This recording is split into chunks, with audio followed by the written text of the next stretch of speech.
Webana, kama kawaida mimi naitwa Sitati Musa na hii ni Songolez TV na hapa ni Umbea Mtaani. Kama kawaida tumetembea nyumbani kwake msanii fulani tu ambaye hivi sasa anatesa katika mitandao za kijamii na hivi sasa tunaye amependeza kweli kishenzi.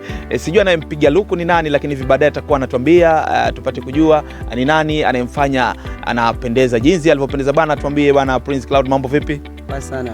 Bana, hivi juzi nimewahi kukuona pale katika sherehe fulani ya Miss Samba, Miss and Mr. Samba pale Kwale, imekuwa pale Kinondo kama sijakosea.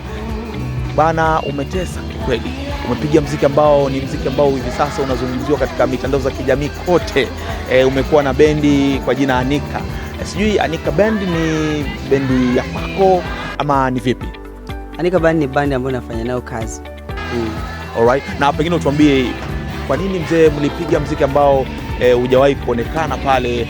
Nimetembea tu katika mitandao za kijamii pale, nimepitia pale katika ukurasa wa Samba, nimepitia katika ukurasa wa kuna jamaa anaitwa jina fulani hapa nimemsahau, nimepitia katika ukurasa nyingi pale TikTok pia, nimewahi kupata kuwa ni ujumbe tu mwingi ambao uliwekwa pale kwa ajili ya mziki mliopiga siku ya tarehe 20. Unajua uliona kuwa ni kitu kizuri kwa sababu kizuri cha giuza. Unajua Anika Band is literally the best band in Mombasa and neighboring counties. Hakuna kama Anika Band. The best.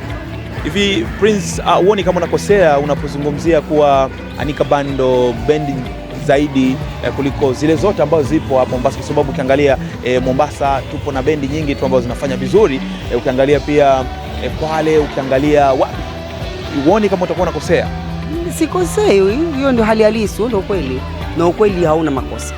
Na pengine Prince Cloud, umetupangia nini katika mwakani? Unaona hivi sasa ni siku tu za kusherehesha, pengine umetupangia nini?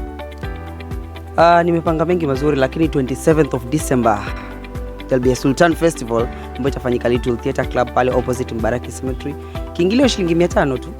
Hata ukianza kusave kuanzia sasa kusave 100 unafikisha 500. Sasa Sultan Festival itafanyika pale, alafu vibe sasa ni kama lote. Yaani kila ambacho likipata Samba Sports kitakuwa maradufu, yani times 10. Na mwebana, mimi naitwa Sitati Musa na umekuwa ni Umbea Mtaani, na kama kawa tutakuwa tunazunguka kote ili kutafuta wasanii tupate umbea, na kama unajua umbea si kazi, kazi ni kusutwa.